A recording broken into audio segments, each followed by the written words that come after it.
মানুহজনীয়ে লোৱা নাই, মানুহজনে কিন্তু ল'লে। এতিয়া ঘৰত আছেনে নাই সেইটোহে গম নাপাওঁ। খেতি পথাৰ দিনটো মানুহবোৰ চব পথাৰলৈ গৈছে। মই মাতটো দিওঁচোন বাৰু, ৰ'ব। ফাগুনী বাই, ফাগুনী বাই, ঘৰত আছানে বাৰু? আহাচোন ন অকণমান এইফালে ওলাই আহা। চিংকি, কি কৰি আছিলেনো? মা আছেনে বাৰু তোমালোকৰ? যোৱাচোন মাতি দিয়া। উঠনিৰ পৰা আমি মাত দি আছোঁ, কোনোচোন ওলাই অহা নাছিলা। মা আছে যদি মাতি দিয়াচোন।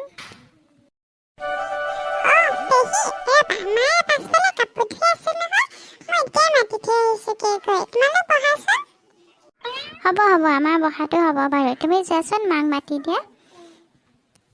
ৰ'ব চাই ৰ'ব, মাক আহিছে বাৰু। এই ছোৱালীজনী দেখিছেনে? ইমান সৰু ছোৱালীজনী আৰু ইমান ধুনীয়াকৈ কথা ব্যৱহাৰ পাতি ভাল লাগি যায় পাই এনেকৈ কোনোবাই ব্যৱহাৰ কৰিলে। এৰা সঁচাকৈ ছোৱালীজনী বৰ ভদ্ৰ ছোৱালীও, বৰ মৰমীয়াল ছোৱালী তাই দেখোন। ভণ্টি, তুমি স্কুল যোৱা নে নোযোৱা? কি নাম তোমাৰ?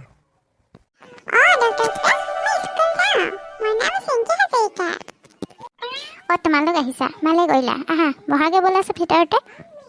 ফাগুন বাইদেউ, আমি ইয়াত বহিবলৈ অহা নাই নহয়। আমি মানে চৰকাৰৰ কিছুমান নীতি নিয়মহে পালন কৰি আহিছোঁ। এই ভেকচিনবিলাক দিব লাগে নহয়, আপুনি ল'লেনে বাৰু ভেকচিনটো? সেইটোকে খবৰটো ল'বলৈ আহিলোঁ। আৰু ভেকচিন যদি নাই লোৱা বোলো, ঘৰে ঘৰে আমি বিতৰণ কৰিছোঁ নহয়, ভেকচিনটো দি যাম বুলিয়ে সোমালোহি। ভালেই কৰিছা দিয়া, ভেকচিনবোৰ দি আছা এনেকৈ ভালেই কৰিছা। চৰকাৰৰ নীতি নিয়মবোৰ তোমালোকে পালন কৰিছা, সেইটো বাৰু বেয়া হোৱা নাই। তোমালোকে ভাল কাম কৰিছা, সমাজ সেৱা কৰিছা। মই পিছে ভেকচিনটো নলওঁ। এই বাইদেউ, তেনেকৈ ক'লে নহ'ব নহয়। ভেকচিনটো আপোনাৰ বাবে বহুত দৰকাৰী। এই সৰু ছোৱালীজনী আছে আপোনাৰ, ছোৱালীজনীৰ কাৰণেও দৰকাৰী হ'ব। আপুনি যদি ভেকচিনটো নলয়, আপোনাৰ গাঁৱত কৰোণা মহামাৰী আৰম্ভ হ'ব, তেতিয়া গোটেই গাঁওখনৰ বাবে অনিষ্ট হ'ব নহয়। সেইকাৰণে সকলোৱে ভেকচিনটো লোৱাটো উচিত, আপুনি ল'ব লাগিব। ফাগুনী বাইদেউ, ভেকচিনটোতো ল'বই লাগিব। এইটো নলওঁ বুলি ক'লে নহ'ব, ল'বই লাগিব। তোমালোকে যি কৰা কৰি থাকা, মই কিন্তু ভেকচিন নলওঁ। সেইটো কিন্তু মোৰ এক কথা, মই ভেকচিন নোলোৱাৰ বহুত কাৰণ আছে। কিয় নলয় এনে ফাগুনী বাইদেউ আপুনি ভেকচিনটো? কওকচোন। চাওক, আপোনালোকে হৈছে আশাকৰ্মী আৰু ডক্তৰ, আপোনালোকেতো ভেকচিনটো দিবই লাগিব। সকলোকে এইটো পালন কৰিবই লাগিব, যিটো আপোনালোকক চৰকাৰে দিয়া নীতি নিয়ম। কিন্তু মই সেই ভেকচিনটো ল'ব নোৱাৰিম, কাৰণ আপোনালোকে এতিয়া মোক ভেকচিনটো দিবলৈ আহিছে। চৰকাৰে এইটো দিব লাগে বুলি কোৱাৰ কাৰণে আপোনালোকে সকলোৱে দায়িত্ব বুজি দিবলৈ আহিছে। কিন্তু মই চাওক, ইমান দুখীয়া মানুহ, মোৰ ঘৰ চাওকচোন আপোনালোকে। এয়া ভগা জুপুৰি ঘৰ এটাত আজি বছৰ জুৰি এই ল'ৰা ছোৱালী এহাল লৈ পিনি মই সংসাৰ কৰি আহিছোঁ। কিন্তু মোৰ ফালে চৰকাৰে কোনোবাই নে চকুত দি পাইছেনে? সদায় ভাবোঁ বিজেপি চৰকাৰে আহিব, কিবা এটা হ'ব, সদায় ক'লে যে দেশখন সলনি কৰিব, ভাল কৰিব। কিন্তু কি হ'ল? আমাৰ ঘৰখনচোন একেই হৈ আছে আজি ইমান বছৰ জুৰি। চৰকাৰে এনেধৰণৰ নীতি নিয়ম বহুত দিছে, বহুত শুনিছোঁ। কিন্তু আজিলৈকে একো এটা নাপালোঁ, জানেনে? মই একো নাপালোঁ। কিয়? সেইবোৰ পোৱাৰ যোগ্য মই নহ'লোঁ নেকি? সকলোৱে ঘৰ পালে, কিন্তু মই এটা ঘৰ নাপালোঁ। সকলোৱে টিং পালে, মই এখিলা টিং নাপাওঁ। গেছ দিলে চৰকাৰে, কিন্তু মই গেছ নাপালোঁ। সেইবোৰতো বাদেই, সকলো দুখীয়া মানুহকে ৰেচন কাৰ্ড দিলে, কিন্তু মই ৰেচন কাৰ্ড এখনো নাপালোঁ। জব কাৰ্ড কৰিবলৈ যাওঁ, কিন্তু মোৰ জব কাৰ্ডখনত হেনো পইচা নোসোমায়।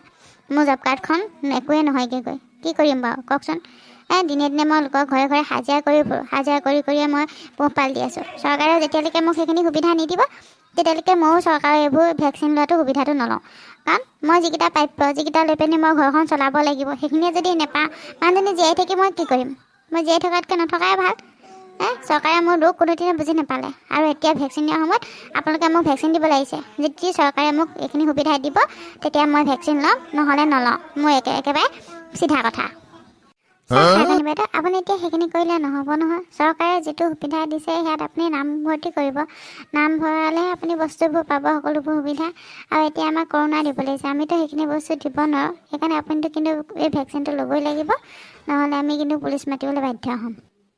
আপোনালোকে যি মাতে যি কৰে কৰক, মই কিন্তু ভেকচিন নলওঁ। মোৰ মানুহজনে ভেকচিন ল'লে, ভেকচিন লৈ সেই 5 দিনকৈ জ্বৰত পৰি থাকিলে। মোক তেখেতক দৰৱ পাতি খুৱাবলৈকে হাতত 100 টকা এটা নাই, গম পায়নে? এইটো হাজিৰা কৰি মই যেনে তেনে পইচা গোটাওঁ। আৰু মই ক'ৰপৰা কি কৰিম?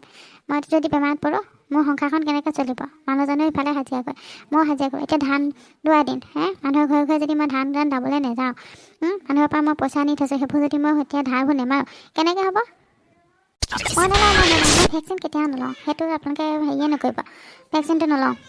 চৰকাৰৰ পৰা আজিলৈকে টিং এখন সৰি নপৰিলে। ইয়াত দেখিছেনে, ঘৰখনত খেৰে চালি দি থৈছোঁ। ৰাতি হ'লে বৰষুণ যদি কেতিয়াবা দিয়ে নহয়, গোটেইখন য'তে ত'তে টিং পাতিব লগা অৱস্থা হয়। এনেকুৱা ঘৰৰ ভিতৰত টিং পলিথিন পাৰি থ'ব লগা হয়। কিন্তু চৰকাৰে যেতিয়ালৈকে মোৰ ওপৰত চকু নহ'ব, তেতিয়ালৈকে ময়ো ভেকচিন নলওঁ। চৰকাৰে যেতিয়ালৈকে মোক সকলোবোৰ সুবিধা দি আদায় নকৰে, মই ভেকচিন নলওঁ। যেতিয়া চৰকাৰে মোক সকলো সুবিধা দিব, মই ভেকচিন ল'ম, নিজে ল'বলৈ যাম। আপোনালোকে পুলিচ মাতে কিবা মাতে মাতি থাকক, মই কিন্তু ভেকচিন নলওঁ। আপোনালোক যাব পাৰে ইয়াৰ পৰা। দেখিছেনে বন্ধু বান্ধৱীসকল, এয়া হৈছে আমাৰ ফাগুনী বাইদেউ। আৰু এই ফাগুনী বাইদেৱে হেনো ভেকচিন নলয়, কাৰণ তেখেতে হেনো আজিকালিলৈকে চৰকাৰৰ পৰা দিয়া একো সুবিধাই পোৱা নাই। সেইকাৰণে চৰকাৰে দিয়া এই ভেকচিনৰ সুবিধাটো তেখেতে নলয়।